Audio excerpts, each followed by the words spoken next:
Hey there, YouTube. Crazy day of baseball. Please like this video and subscribe to the channel if you haven't already. We're recapping all of Tuesday's action. Up next, what a ridiculously fun day of baseball. We'll break it all down. Welcome into Fantasy Baseball today on Wednesday, May 11th. Frank Stampfl joined by Scott White and Chris Towers. Today on the show, we had a no-hitter, a near no-hitter. We'll fire up that worryometer, a few wake-up signs for some hitters, and much more. Move over, oh my goodness gracious. We need a crazier call for this one. Yes! Yes! Yes! Yes! Yes! Well, thank you, Hawk Harrelson. This Angels game was just insane on Tuesday. 12 runs scored on 18 hits for the Angels. Mike Trout goes 3 for 4 with a double dong. He's now up to 9 homers.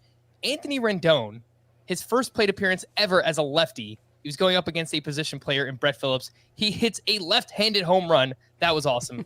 Obviously, the story of the game, Reid Detmers, who threw a no-hitter, former first-round pick back in 2020, the 10th overall pick in that draft. He allowed just one base runner on a walk. He had just 2 strikeouts, 10 swinging strikes on 108 pitches. Chris, we haven't seen you in a couple days. What do you think of this performance by Reid Detmers? He's 36% rostered, so he's out there if you need to add a pitcher.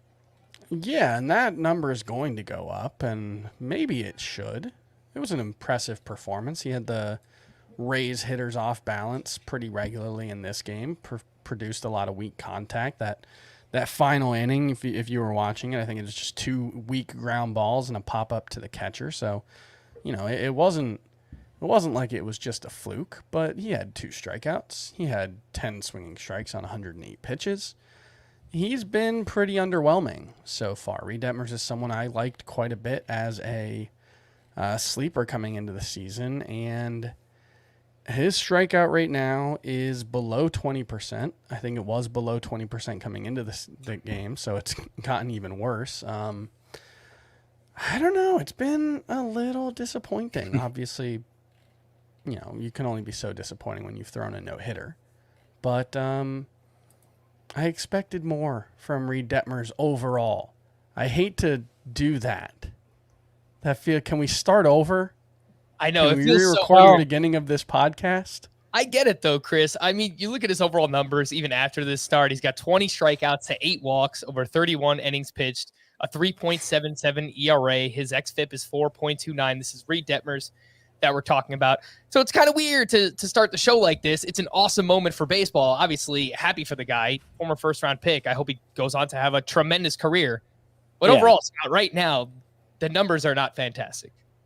Yeah, I'm not going to make any apologies. I don't think he's going to hear what we say or care if he does hear it. So whatever. I don't think he's been very good, and I don't think this changes anything for me. It was obviously a great start with a great outcome, but if he's striking out 2 batters per 9, it's a problem. And I mean, come on, you've got Zach Greinke ranked higher than him. Hypocrite. I do.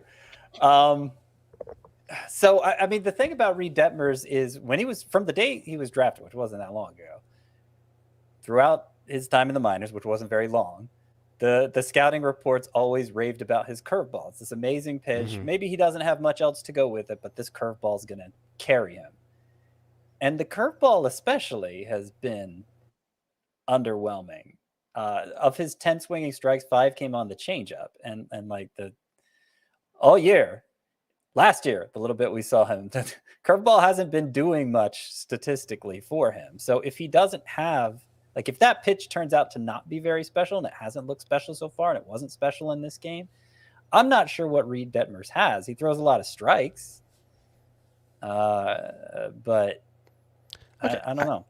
I will be positive. Okay. Go ahead.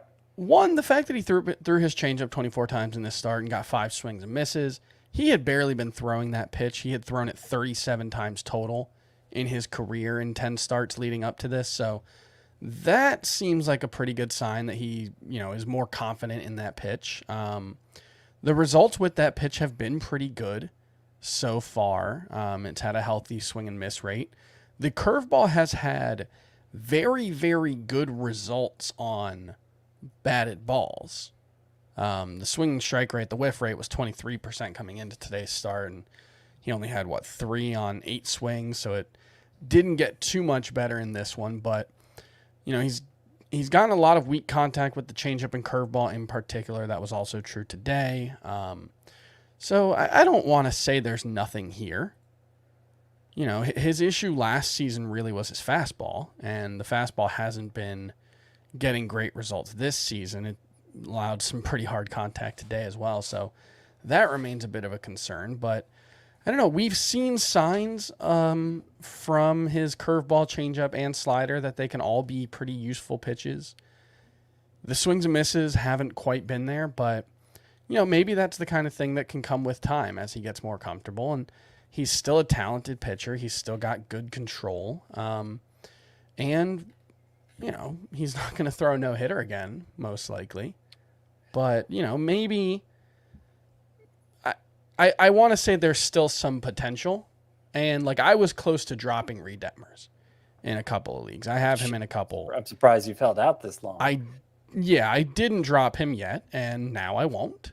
I dropped German Marquez instead of him in one league this week, and I think it's likelier that German Marquez is more useful, but I wanted to roll the dice on a little bit of the unknown there, and Detmers was on my bench this week, so I didn't benefit from this one, although I did start him in TGFBI, so that was nice. There you go. Nice. Yeah, so he's only 36% rostered in CBS. Yeah, I don't think he should be. You should run out and add him. Right. Yeah. No, I don't either. Is where I was going. Not. He will be added in a lot of leagues based on this start, but I just think they're, among the. I don't know. I might even prefer somebody like. Well, certainly like Josh Winder. I don't know what his roster rate is up to now, but even somebody like Bruce Zimmerman, and I'm not that wild about Zimmerman. I feel like he's shown more than Detmers has. Honestly, the part for this game I'm going to remember the most is the Anthony Rendon home run. That's crazy. He had never batted left-handed in a major league game before, and obviously he only did it because there was a position player on the mound, which, I mean. Look, man, teams are allowed to carry 14 pitchers right now. So if anyone complains at all about the Angels running up the score on the Rays with a position player on the mound, just go away forever. Because if you've got 14 pitchers on your roster and you're throwing out a position player, I want that dude to get bombed. And look, Brett Phillips is a cool guy. He's got a sense of humor about himself. I'm sure he doesn't mind the fact that Mike Trout it was officially only 421 feet. That felt low. It's only a bat left-handed. And you have the famous example from the All-Star game, Larry Walker turning around and batting from the other side against Randy Johnson, but that's an All-Star game. So you can't blame the Angels for running up the score when their hitters aren't even taking it seriously. He happened to hit a home run. And the swing was fun. I'm trying to remember what player it reminds me of because he had this you know what it looked like? Kick that was like kicking a dog door. You know what it looked like? It looked like Kirk Gibson's famous home run. Okay, kind of like off balance. That's not the stance I'm thinking. There's some left-handed batter that had that same leg kick that was just this very pronounced like intentional just kick forward. Not even so much like an up. Leg lift up, leg set down, leg kick, but just a little kick forward, like you're kicking a dog. Mike Trout got a real home run in this game before that, also. So that's worth mentioning. He's awesome. Yeah, he's now up to 9 home runs. He's batting .337. So Reid Detmers not a must add, but in leagues where you do need pitching, you could take a shot, see where it goes from here. I hope you didn't start Corey Kluber on the other side of this game. He gave up 8 earned runs on 11 hits over 3 innings of work. That's a 24 ERA, negative 14 fantasy points over on CBS. Not great, Bob. Another pitcher, Hall of Fame likely pitcher, Justin Verlander took a no-hitter deep into his start as well, into the 8th inning. Finally gives up a hit to Gio Urshela. The final line, 8 innings, 1 hit, 2 walks, 5 strikeouts, just 7 swinging strikes on 89 pitches. Scott, I don't know that there's much more to add outside of Justin Verlander has been awesome. He's looked like Justin Verlander. for the most part, outside of the fact that he's not really getting a ton of swings and misses and strikeouts this season, does that worry you at all? Yeah, I don't know how much to care about that. It's the swinging strike rate is below 10%, which is awful. It's not just bad, it's not just out of character. It's an awful swinging strike rate. But the velocity's been good. Obviously, the results have been great, and he's Justin Verlander, so it makes me uneasy, but does it worry me? I just feel like there are so many other things to worry about. I can't let something like that worry me. If he starts to struggle, it'll become an issue, obviously. Yeah, I mean, if you compare it to the last time he pitched, the biggest change is, I mean, his slider swing and miss rate's down quite a bit, 39% to 28% coming into the start. But I think the bigger thing might be the fastball swing and miss rate down 31% to 16%. And, you know, the reason I point that out is because, you know, he hasn't pitched since the sticky stuff ban went into effect. And his spin rate is down 180 RPM while his velocity is basically the same. Velocity and spin rate tend to correlate with one another. Velocity tends to go up or spin rate tends to go up as velocity goes up and vice versa. So, you know, the fact that the spin rate is down would suggest that potentially there is some risk to the fastball becoming a liability for him. He's always been someone who does give up a fair amount of fly balls, but he gets so many strikeouts and so much weak contact that you don't really worry too much about it. And, you know, for the most part, that's still true. But yeah, I can't bring myself to be too worried about it. Like Scott said, like there's a lot of other things to be worried about. You know, I drafted Joey Gallo in a lot of leagues. You know, I'm preoccupied right now. That's not to say that there's nothing to be worried about with Justin Verlander, and I think it's worth noting for posterity's sake. Yeah. And maybe he's a bit of a sell high candidate. Like I think we all probably did. We all move him into like the top 6 at starting pitcher. Yep. Yeah, at least top 7. Maybe that's too aggressive. Although there are probably more glaring warning signs with the two guys that I would imagine we all have ahead of him, who are Walker Buehler and Brandon Woodruff. You know, Woodruff, I don't know, Buehler's results have been really good as well, but his strikeout rate is way down. His swinging strike rate has collapsed. Yeah, he's changed his pitch mix in the last couple starts. I noticed he's really starting to emphasize the cutter. That's earned a lot of praise this year. So I think Walker Buehler is kind of in the middle of an evolution, and maybe the strikeouts catch up. He's not a pitcher that's ever been that dependent on strikeouts, and he actually has a career high swinging strike rate right now. Does Walker Buehler, despite the low strikeout rate. So I'm not that worried about Buehler.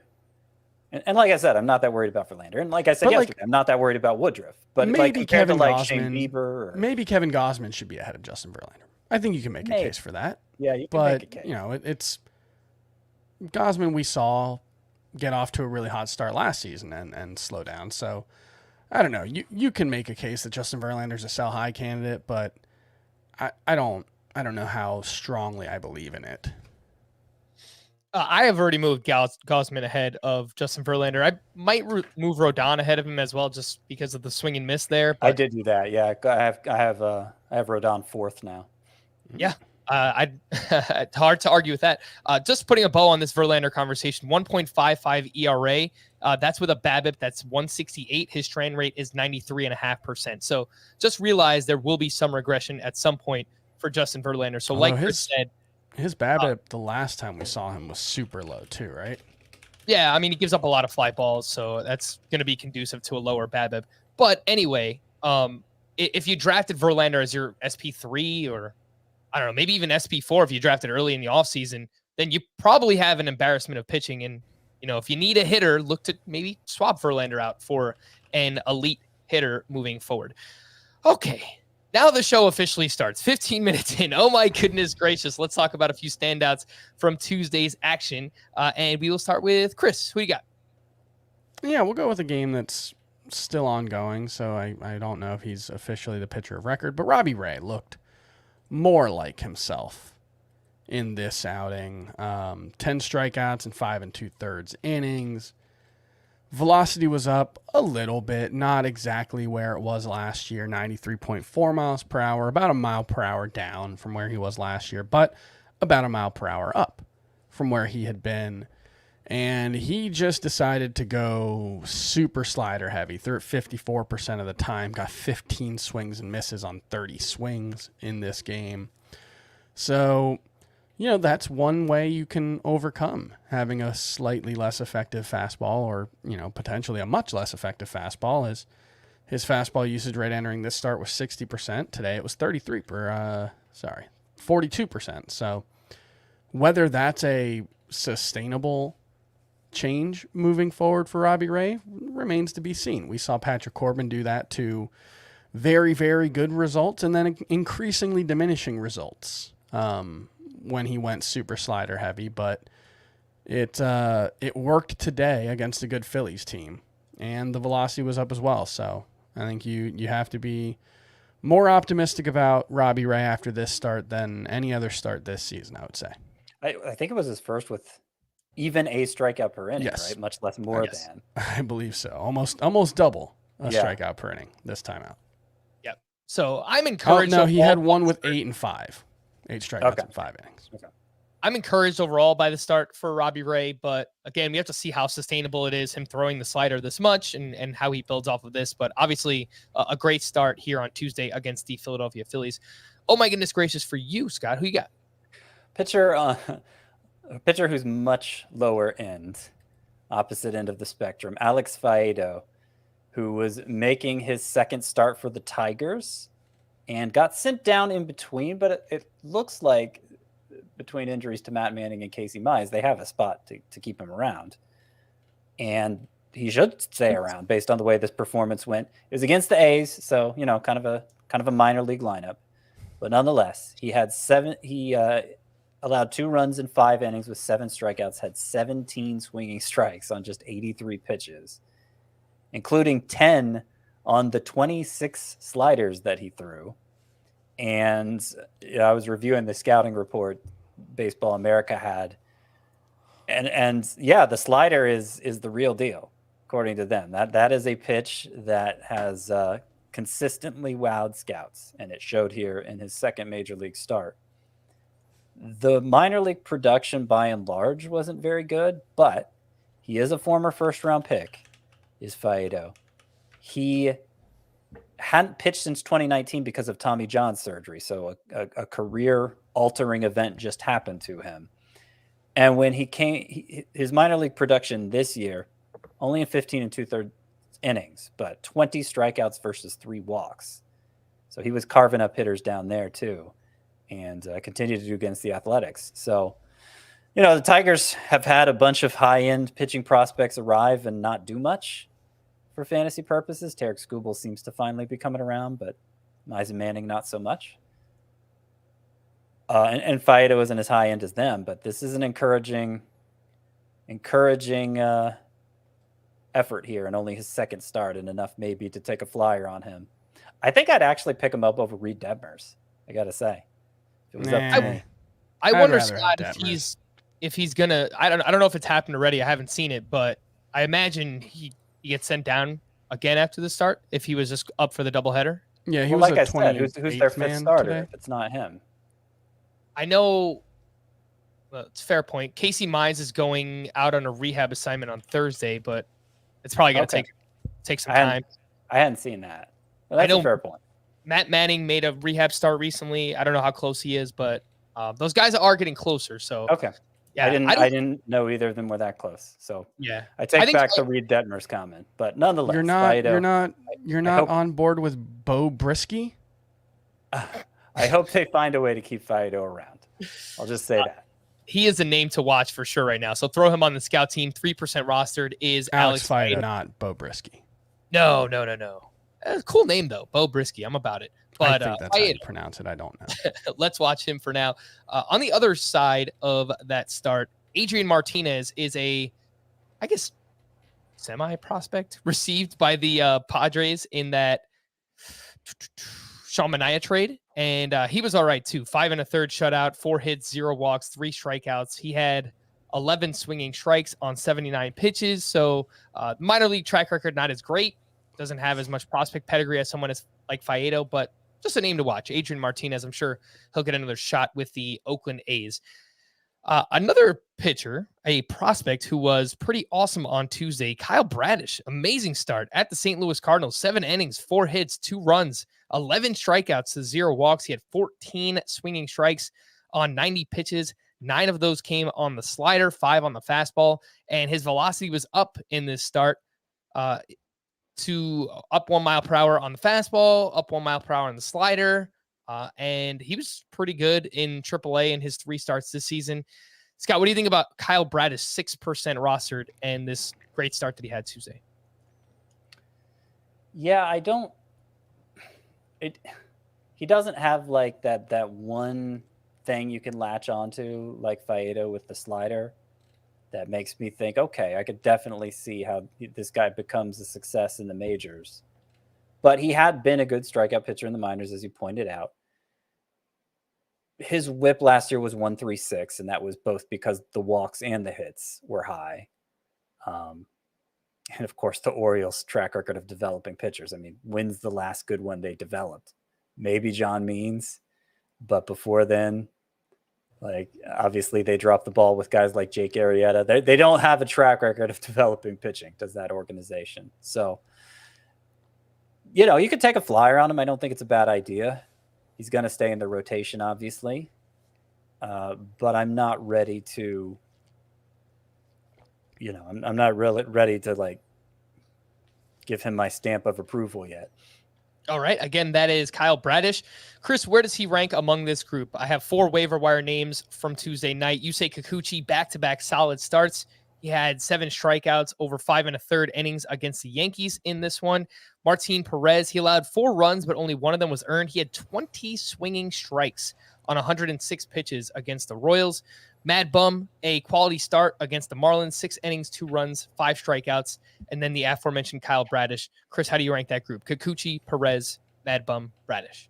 I have almost no interest in Perez or Bumgarner, so I would say Kikuchi and then Bradish. Bradish strikeout rate in the high minors is pretty interesting, and the slider, he did get 9 whiffs with that, so I don't want to ignore that completely.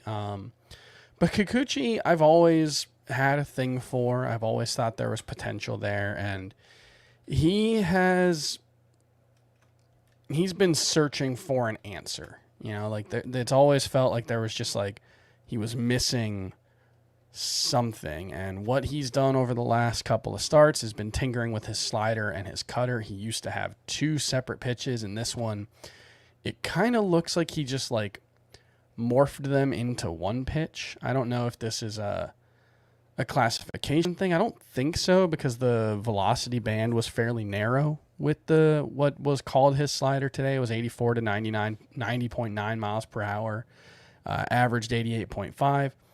That was up about 5 miles per hour from where his slider's been for most of the season. It was down a little bit from where his cutter's been. So, it could be a case where he's, trying to find the right mix to go along with, a fairly decent mid-90s fastball, and, maybe splitting the difference between those 2 pitches, throwing something a little bit harder than the slider and with a little bit more movement than the cutter can kind of help it, I don't know, maximize it. Maybe it's like he goes from having 2 mediocre pitches to 1 pretty good one. The results today were pretty promising. Only 4 swinging strikes on that one, and he barely threw his changeup, so that's something to keep an eye on. But I think Kikuchi has more appeal than Bradish. All right.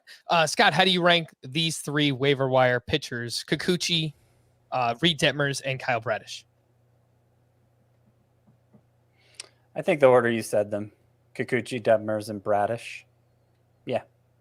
All right, fair enough. Let's move over to some Worryometer hitters. I put out a tweet asking, and these were the names that I received most often. We'll start with Max Muncy, who went 1 for 3. He is batting 143 overall. Of course, had the partially torn UCL in the playoffs last year, and we didn't know if he was going to start the season on time. He has, and he hasn't been great. He only has 3 home runs to this point, a 611 OPS. Scott, we'll start with you. Worryometer on Max Muncy.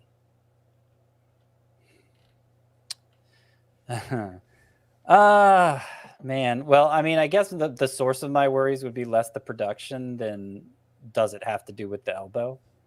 As I was saying yesterday, I'm kind of in a place right now where I don't feel like I can make a real assessment on any hitter because we're still figuring out how this environment's going to play and what attributes are most impacted by it.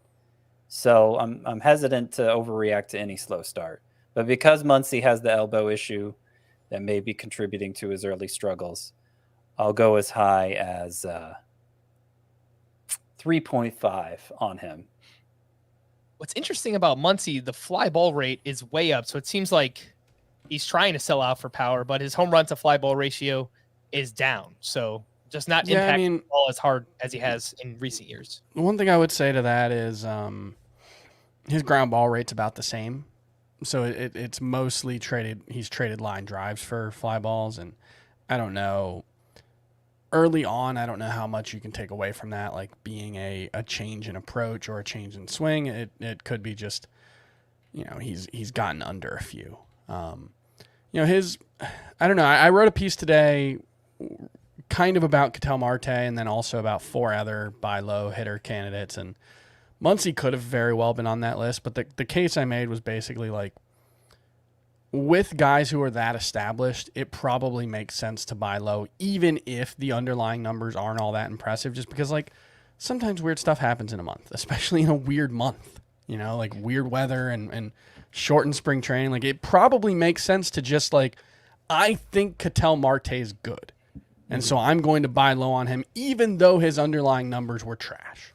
And that's worked out really well over the last week. I keep reminding people of last April. I mean, I know we've kind of memory holded at this point, but last April, every hitter was terrible except like JD Martinez and Yermin Mercedes and Jazz Chisholm and, a couple others. But that was a month where it was cold and weird stuff happened. Now, this year the offensive environment is worse, particularly for home runs. I'm not doubting that, but I don't think you should, like I said, I don't feel like you can take many hitters' numbers at face value yet. The other thing would be with Muncy in particular, he's not hitting the ball as well as he did last season, even without the context of the ball not traveling as far. And he's got that elbow. And so that would be a reason, like Ketel Marte or Joey Gallo. Like, I don't really have a reason to think that Joey Gallo is just a dramatically worse hitter than he was last year. Stinks. Maybe he is. Maybe he stinks because he's on the Yankees and he strikes out. And so if you strike out and you're on the Yankees, you're just the worst player in the world. But there's no actual reason to look at Joey Gallo and say, like, he's just done. There might be a reason to think that Max Muncy's just a worse player now. So that would be the distinction I would draw there. Let's move over to Whit Merrifield then, who went 1 for 4 on Tuesday. He's batting 139, dropped to 8th in the Kansas City Royals lineup. The OPS is down at 340. Chris, where are you at? Worryometer on Whit Merrifield. So Merrifield is another one of those players who I did say to just buy low on. And I don't know, like, it's possible. He's 33 years old, so it's possible that he's just hit a wall. But, like, I don't really think there's a lot of reason to think he has. His sprint speed is right where it's been in the past few years. His contact rate is a little bit worse than last year, but that's actually mostly just because his out-of-zone contact rate is down. His in-zone contact rate is basically identical to what it was last season. And so, like, I don't necessarily think there's a really good sign that he's just lost it. Like, right now, he's got a huge drop in his line drive rate. And that's a really bad thing for a player who's basically, he needs to hit for a high batting average or he has no appeal because he's not going to get on base otherwise. And that would be a really bad thing if Whit Merrifield had like a 17% line drive rate for the rest of the season or whatever it is. But line drive rate takes a really, really long time to stabilize. Way longer. Like, it's probably too early to make too much hay out of ground ball rate and fly ball rate and stuff like that. it's definitely too early to look at line drive rate. Like 6 weeks is just doesn't tell you very much about line drive rate at all. And so I do just kind of have to believe that Whit Merrifield's going to figure it out because his track record's long enough that I buy it. Maybe not the 290 hitter version of him, but the 265 version who steals a bunch of bases, I think is still there. It's possible that he's such a punch and Judy hitter that this new deader ball just completely takes the wind out of his sails. But I don't know. We thought that was true of Jeff McNeil last year, and that explained why he took such a downturn. And then he's been pretty solid this year. So I can't give up on Whit Merrifield. I agree. His BABIP right now is 152. For his career, it's 324. I understand fly balls, infield fly ball rate is up. The line drives are down. So obviously those things are conducive to a lower BABIP and lower batting average. But average exit velocity, the hard hit rate for Whit Merrifield's actually up so far this year. Still very bad. Yeah. But it's always been bad. Yeah, it's always been bad. So I would be looking to buy. I know if you have him, that's not what you want to hear. Obviously, you want results, but I think that he is going to be much closer than the Whit Merrifield that we've seen of old for the rest of the season. Brandon Lau is another one off to a slow start. 0 for 3. He is batting 200 at this point. Scott, worryometer on Brandon Lau. So Brandon Lau is about as low on the worryometer as I can go. Low or Lau? Lau. A low got sent down. Low. Lau is low on the worryometer. And let me use this illustration for you. I mean, if there are any worries, if there are any worries about Lau, it's that. Do we know how good he was in the first place? But obviously he was very good last year, and we've seen him be very good for stretches. Last April 11th, so today is April 11th, right? Last April 11th, Brandon Lau was hitting 193 with a 672 OPS. What are his numbers now? May 11th. Sorry.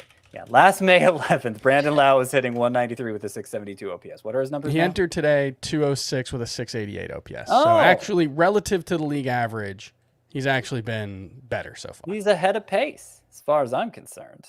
Yeah, no, he's been a streaky player his whole career. And yeah, you just got to ride it out.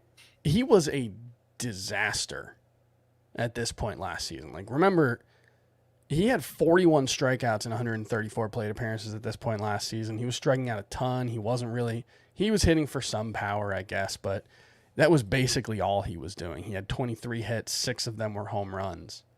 He actually hasn't been as bad in terms of strikeouts so far, so that's a reason to be optimistic. I guess the only thing would be with the Rays, there's always a chance for a left-handed hitter who is struggling to not be an everyday player, but I don't know. They haven't seemed too inclined to do that, and yeah, I think the fact that Brandon Lau had a similar start last season and then ended up nearly hitting 40 home runs is a pretty good reason to be not worried about him. All right, the last hitter we're going to talk about here, Marcell Ozuna. He went 0 for 2 with a walk, actually stole a base on Tuesday. He is batting 210 overall. Chris, where are you at worryometer on Marcell Ozuna? I'm pretty low. Again, I think it's a similar situation to all these guys, and I know you guys are getting tired of us saying that and you want us to tell you to drop people, but I don't know. They're like, Ozuna's not striking out a lot. He's still hitting the ball well. His max exit velo is still high. His hard hit rate's still high. I think he's going to be okay. He's another guy who's had stretches where he's really underperformed our expectations and his underlying numbers, and so you can't say that he won't do that again. But yeah, no, I don't see much reason to be worried about Marcell Ozuna. So I would say 3. I'll point out with Ozuna, obviously didn't play much last year, only 48 games. He had the whole domestic violence situation going on. And just year over year consistency has been a struggle for Marcell Ozuna. So I agree. The underlying numbers, the StatCast numbers, obviously we don't know what to make of these expected stats yet, but He's hitting 214 with a 359 slug. His XBA is 262. His X slug is 507. So based on his quality of contact, he deserves much better numbers to this point in the season. Again, that is Marcell Ozuna. Before we hit a quick break, I want to remind everybody to join our Facebook group. That's facebook.com/groups/fantasy baseball today. It's a really fun community. Ask waiver wire questions, trades, dynasty, keeper conversations. It's just overall really fun. So if you haven't already, please join up there. It's a lot of fun. Let's take a break, and when we return, we'll get to news and notes here on Fantasy Baseball Today. The news and notes. Jacob DeGrom was transferred to the 60-day IL and is expected to remain out through the All-Star break. He is, of course, on the IL with a stress reaction of his right scapula. Carlos Correa was placed on the IL with a bruised finger, but hopes it will be a minimum length stay. So for now, it seems like Royce Lewis will get some plate appearances here with the Twins. Mitch Garver was placed on the IL with a flexor sprain in his right forearm.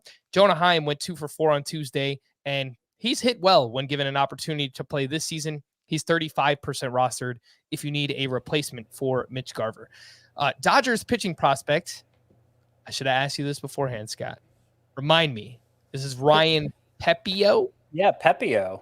That's a fun name to say. That is a fun name. He will be called up on Wednesday to start in Pittsburgh. It sounds like it's just a spot start, but so far at AAA this year, 2.05 ERA, 1.14 whip, 36 strikeouts over 26 and a third innings pitched. Scott, are we just scouting this start for now? I assume we shouldn't add him, but what do you think? Yeah, I wouldn't add him. The one number you didn't mention is the walk rate, which is not good and has never been good. The stuff is great. Great stuff. The changeup, Baseball America gives it an 80 grade. That's as good as it gets, and they don't hand out 80 grades easily.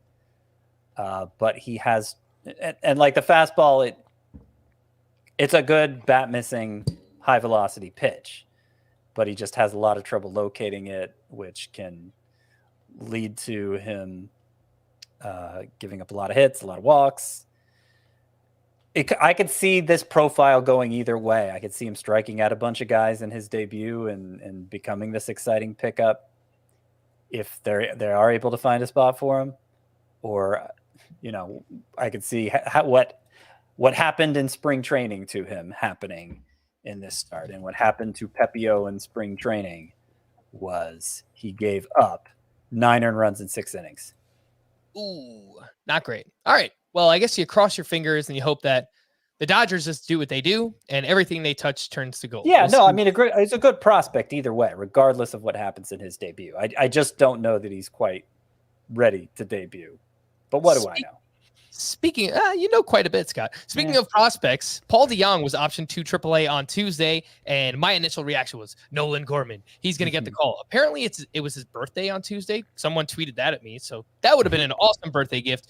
But it hasn't happened thus far. Brendan Donovan started at shortstop, and apparently Edmundo Sosa could be activated from the COVID IL on Thursday. Remember when the Rays traded Willy Adames to the Brewers last year, and everybody was like, "This is it, Wander Franco," and then they called up Taylor Walls. Like that's what this feels like. And I did see that Tommy Edman is going to be taking ground balls at shortstop in infield practice or whatever they call it, but that they have no intention of moving him there now. Yeah, and I saw Edmundo Sosa is going to get every opportunity, but why?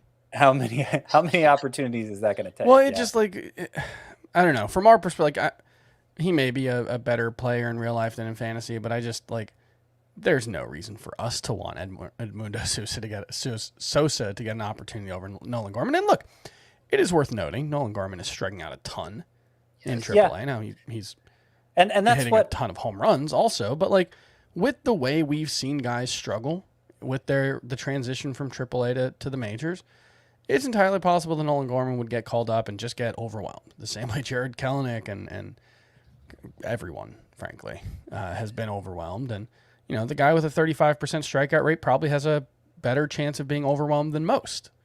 So, but just call Gorman. Gorman played 76 games at AAA last year and only struck out 19.2% of the time. So like he doesn't have to strike out this much. And I'm guessing the Cardinals are hopeful he'll cut it out.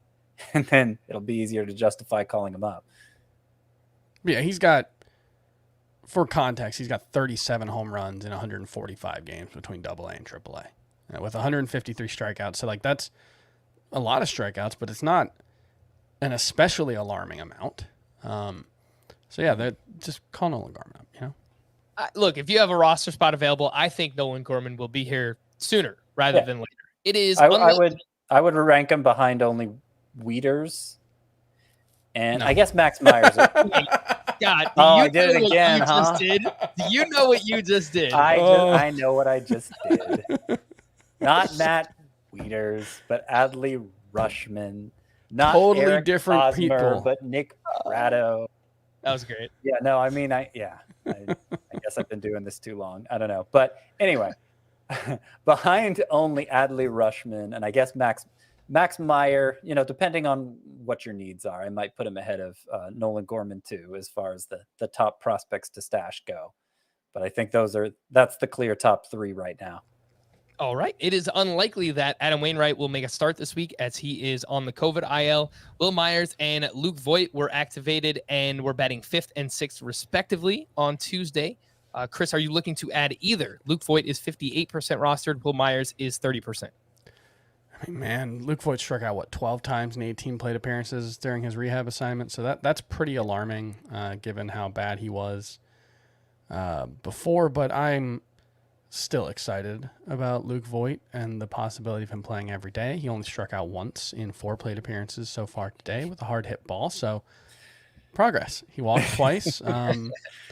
Yeah, no, I have stashed Luke Voigt in several spots. So yeah, I still think he's worth keeping on your roster. I agree. I'm not ready to give up, but I understand why so many people are. All right. Man, I just got distracted and I was looking at the box score. Eric Hosmer has hit balls 89, 97, 108, and 111 miles per hour today. So 4 hard hit balls. Launch angle, -9, -10, -13, -18 degrees. Oof. I'm sorry. I'm not going to apologize for continuing to not be excited about Eric Hosmer. And there's no amount of 450 BABIP weeks that can change my mind. Come on, say something nice about Eric Hosmer for once. Dodgers catcher Will Smith was held out of the lineup with a minor pectoral injury. Rays prospect Vidal Brujan was recalled and started in right field, batting 8th on Tuesday. He was batting .300 with 6 steals in the minors. He's 20% rostered. Don't think you need to add him yet, but let's watch Vidal Brujan, see what he does. Manny Margot not in the lineup after leaving Monday with right hamstring discomfort. Brandon Belt returned to the Giants lineup, and he hit 2nd in that lineup. Hyunjin Ryu on track to return and start on Saturday against the Rays. He's been on the IL for nearly a month with left forearm inflammation. Andrew Vaughn will start a rehab assignment at AAA on Wednesday. The Padres shortstop prospect CJ Abrams was optioned back to AAA. He was batting just 182 through 20 games. Scott, we can comfortably drop CJ Abrams, right? Yeah, I might hold on to him in some of those 15-team roto leagues where obviously it's hard to find stolen bases off the waiver wire, but he did appear to be overmatched.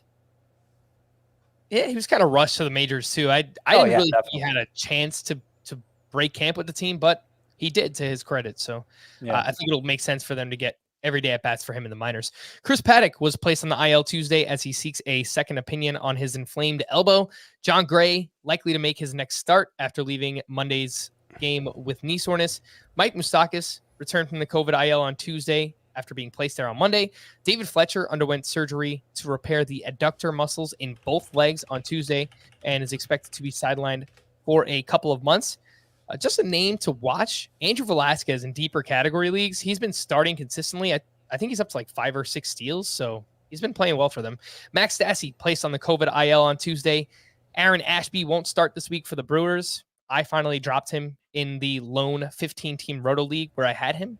So, look, it's different for everybody, but it's really hard to predict with Aaron Ashby. They don't tell you if he's starting until the week actually starts. It's pretty rough. Luis Gil for the Yankees will get a spot start on Thursday at the White Sox, but is not expected to stick around. Can I throw in one stat about Reid Detmers' start that I just saw? Sure.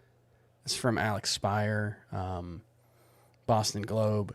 He had never thrown more than 6 innings in professional baseball since being drafted, and going back to his college career at Louisville, Reid Detmers had never thrown more than 8 innings in a start. So, that's pretty impressive. His first ever 9-inning start. Damn, good stuff for Reid Detmers. Let's talk about Tarik Skubal and whether or not we're buying this breakout. He lowers his ERA to 2.94, had his best start of the season up against the Oakland A's. So you take it with a grain of salt, but goes 7 shutout innings, 3 hits, 3 walks, 5 strikeouts. And what I've noticed, the 4-seam usage is down from last year. That was a pitch that was hit incredibly hard. He's throwing more sliders, more sinkers. The ground ball rate is way up this year.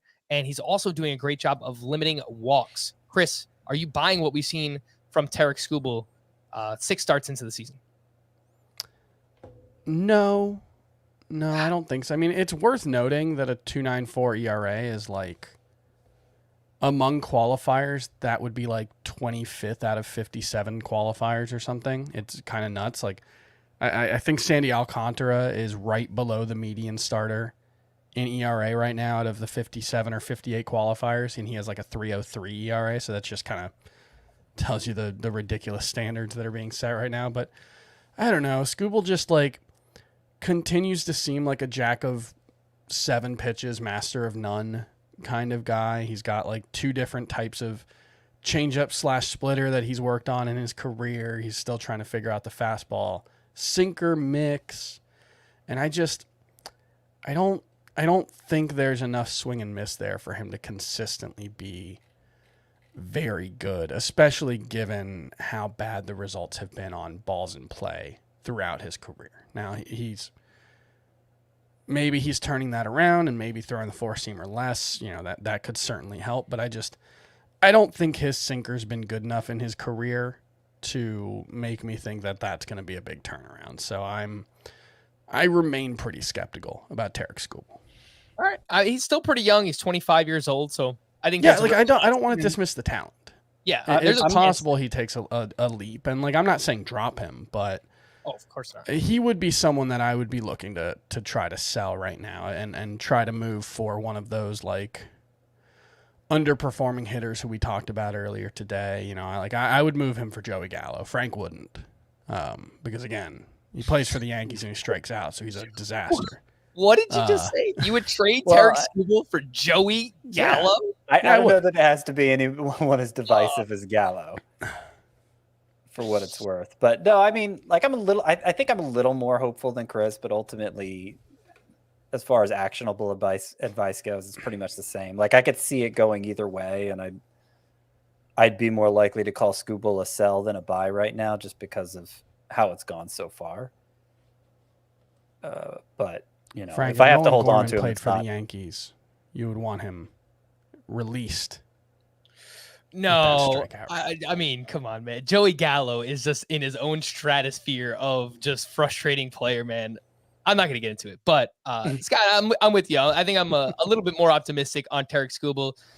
Look, like we say about a lot of pitchers right now, Skubal was going incredibly late in your drafts. You know, if you can turn him around for a hitter who's struggling, sure, I'd say look to do it. But I'm buying this a little bit more. The fact that he's getting ground balls and he's limiting walks, I've been really encouraged by what I've seen. For me, it's largely like it's not that I'm not interested in him. There's just a lot more pitchers I'm interested in. It's kind of like, obviously, I think he's better than Reid Detmers, but it's sort of like that, where it's like, while I like Reid Detmers and I think there's potential there, it just like, it doesn't feel like a high priority to me to add Reid Detmers. It doesn't feel like a high priority to me to go out and get Tarik Skubal. Yeah, there aren't the obvious, like, clear-cut breakout signs that we've seen from pitchers like Eric Lauer and Kyle Wright, who wasn't very good today, but still. Or Joe Ryan. Also not very good today. Talk about Joe Ryan and Kyle Wright. We had some speed bumps for these breakout hopefuls. Joe Ryan, now 2 subpar outings in a row. He allowed 4 runs, 5 walks over 4 innings pitched against the Astros. Kyle Wright, his first real clunker of the season. He gave up 6 runs, 4 walks over 4 2/3 against the Red Sox. Jesus Luzardo could not escape the third inning at the Diamondbacks. 4 earned runs, 4 walks. You see a theme here, lots of walks for these pitchers. And then even Garrett Whitlock, who's kind of been breaking out in his own right, he allowed 3 runs, 4 walks again on 3 innings pitched. Scott, what did you see from these 4? Anything that you're actually worried about? Joe Ryan, Kyle Wright, Garrett Whitlock, Jesus Luzardo. No, I don't think I have major concerns for any of them. Kyle Wright, all 6 of the runs came in the second inning. 4 on a grand slam to Rafael Devers. I was watching that game, and it just seemed like he lost the curveball that inning. He lost the feel for it. It wasn't doing what it normally does for him. And then he managed to stay in the game, a few more shutout innings, and ended up with a good swinging strike total, 6 of them on the curveball. I just think it was a bad inning for him, and he'll bounce back. I dare say there were promising signs from Jesus Luzardo in this start where he didn't escape the third inning and gave up a bunch of runs. Because this is the first start where he's really thrown his changeup much. And he actually got really good results in it. He didn't allow a ball in play. He had a 40% called plus swinging strike rate with it, 10 whiffs on 30 pitches. The fastball's been a big part of why he's broken out this season. Obviously, the curveball has been amazing as well, but the fastball going from very, very bad to a pretty decent swing and miss pitch so far has been a big part of it. But, if that changeup can be more of a weapon for him, and there have been signs of that in the past, that would be a really good sign for him. So that's a positive to take away from Jesus Luzardo's start. And as for Joe Ryan, I feel like I'm an outlier among us in that, I just feel like it's a gimmick. And we've talked about it before. So every time something goes wrong, I'm more inclined to be like, aha. And I don't know if that's necessarily what happened here, but because I'm more skeptical, I'm less likely to just write it off, I think. It's, I kind of feel like Dontrelle Willis was a gimmick with his leg kick delivery. And when it fell apart fast, but he won a Cy Young before that happened.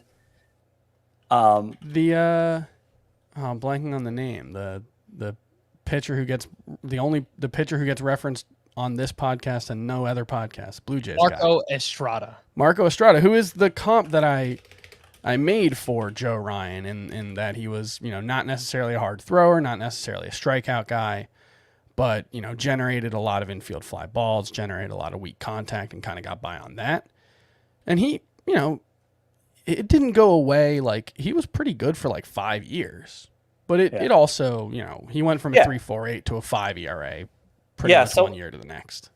So I'm not even sure it's worth worrying about the sustainability of it, except maybe in a dynasty context for Joe Ryan. I think, what really stands out about his line today is he walked 5 guys, and he walked 4 in his first start this year, but in the 4 starts in between those 2, he walked a combined 3. And the two things that stood out for Ryan is, how does he do it not having particularly impressive stuff?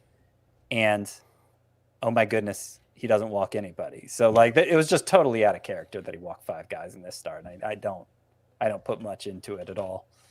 Yeah, Joe Ryan has now made 11 career starts in the majors. 8 of those he's had 1 walk or less. So when he's on, you could tell that the control is obviously an asset for Joe Ryan. Let's move back over to some hitters. Wake up call for these 3 on Tuesday. Corey Seager had a double dong. He's now up to 6 home runs. Justin Turner had 4 hits, including 3 doubles, 4 RBI. Trevor Story went 2 for 5 with 2 RBI and a run scored. So a very welcome sight for those 3. And hopefully some of those worryometer hitters can follow suit, because definitely need it. Sorry, I want to correct myself. Dontrelle Willis did not win a Cy Young. No, I wasn't sure if I heard you right. He finished second to Chris Carpenter. Second in 2005. 122 games that year. Sorry. 2005. I think I was in 8th grade. Just to date everything. I was in 11th / 12th. 15th grade. Look at this guy. Look at this guy. Anyway, stud hitter is stealing bases. You love to see it. Ronald Acuna went 1 for 2. His 5th steal in 10 games, so he is fine. Looks good. Kyle Tucker went 1 for 2 with 3 walks and 2 steals. He's now up to 7 steals in 30 games. That's a 37 steal pace over a full season. Cedric Mullins, 4 for 5 with a sock and a shoe. His 5th home run, his 5th stolen base. The batting average is up to 262. A good Cedric example Mullins, of how quickly things can turn around. Cedric Mullins looked like a pretty big bust like 6 days ago. Yeah, it's true, man. Like in one series, we're still this early in the season where you can flip your numbers around dramatically if you just have a monster series. And that's same thing with Roto standings too, by the way. Like if you're lower in Roto, I know it feels like you're buried. It's the end of the world, but you really can make up ground very quickly in a week or two. Yeah, I mean, I've seen that happen with a number of my Roto teams, and like that, what you were saying with the hitters. I mean, it goes to show why you can't. The guys with these kinds of stable, studly track records who are underperforming, you just can't do anything with them right now. Because I mean, another example is Willy Adames. I was updating my rankings. Willy Adames is the number 2 shortstop in fantasy right now. 2 weeks ago, he had like a 575 OPS, and everyone was wondering what's wrong with them. Yeah, it really can flip. So stay the course. Cedric Mullins, by the way, him and Dalton Varsho are probably the 2 hitters I've been most wrong about, and I will openly admit it. Tim Anderson went 3 for 4 with his 5th steal in 25 games. That is a 32 steal pace. So a little bit more aggressive on the base paths so far for Tim Anderson. Same thing with Luis Robert, 2 for 4 with his 6th steal in only 21 games. Bryce Harper also added his 5th stolen base as well. A few leftovers I wanted to mention. Josh Naylor, another home run, his 5th, obviously his 3rd home run in 2 nights. He's 42% rostered. I think that number can continue to climb. And for those in deeper leagues, Mike Moustakas went 2 for 3. In 11 games since returning, he's batting .371 with 1 homer, 3 doubles, 5 walks to 6 strikeouts. So deeper leagues, you need a corner infielder. Mike Moustakas is a name that is out there. Oh, we're just getting to it, by the way. 57 minutes. Aaron Judge. What a guy. I mean, league leading 10th home run, by the way. 3-run walk-off shot against Jordan Romano. 27.5% barrel rate for Aaron Judge thus far. That was entering Tuesday, by the way. That's the best in baseball. So the guy, all the dramatic things I've ever seen. Well, thank you, Scott. Of all the dramatic things I've ever seen. Aaron Judge, he's betting on himself. He was given what's up, Chris? Why are you laughing at me? It's the dumbest thing. It's the dumbest thing. It was just Roger Clemens standing there. That's all it was. I love that clip came out recently again. It was the anniversary. And Roger Clemens. It's just Roger Clemens standing there. It's the most dramatic thing she's ever seen in her life. In her life, yeah. Aaron Judge, by the way, he turned down a monster contract extension before the season. He's betting on himself. So far, he looks absolutely amazing. So I don't know what that contract is going to look like, but good for Aaron Judge. You love to see it. Great in Queens. These names. Freddie Peralta, season high 8 strikeouts. Tony Gonsolin was solid once again. Carlos Carrasco, back-to-back quality starts, providing a good amount of length in his starts this season. Giolito, 7 innings, 1 run, his best start of the season. Fortune favors the brave. Hunter Green allowed 2 runs over 5 1/3 with 6 strikeouts. So kudos to you, Scott, or anyone else who was brave enough. Velocity was up a little bit today as well. It wasn't quite. He leaned all the way into the slider in this one. Yeah, the slider, and it got all the whiffs and almost all the whiffs, and the fastball still got crushed. So I don't know. Yeah. I wouldn't have advised anyone to actually start Hunter Green, but he was my very silly fortune favors the brave pick. So of all the dramatic things. Of all of them. The call to the bullpen for the Mets, Edwin Diaz picked up his 7th save. Jordan Romano obviously blew his save opportunity to Aaron Judge. For the Brewers, Josh Hader tied Romano for the league lead with 12 saves. For the Red Sox, Hansel Robles will never get another save. I'm going to continue to tell you that. He pitched in the 7th inning with a 3-run lead. He faced the top of the lineup. John Schreiber then pitched the 8th inning. Then the Red Sox extended their lead in the 9th, and Schreiber came back out for the 9th. So he picks up his first save. He's not been very good so far in his major league career. I don't know if it's going to work for him. For the Orioles, Jorge Lopez is on the bereavement list. So Dylan Tate started the 9th inning. He gave up a run, and then Felix Bautista came in and recorded the final out for his first save. Bautista looks really good. He's got some nasty stuff. He's throwing like 102 miles an hour. Yeah.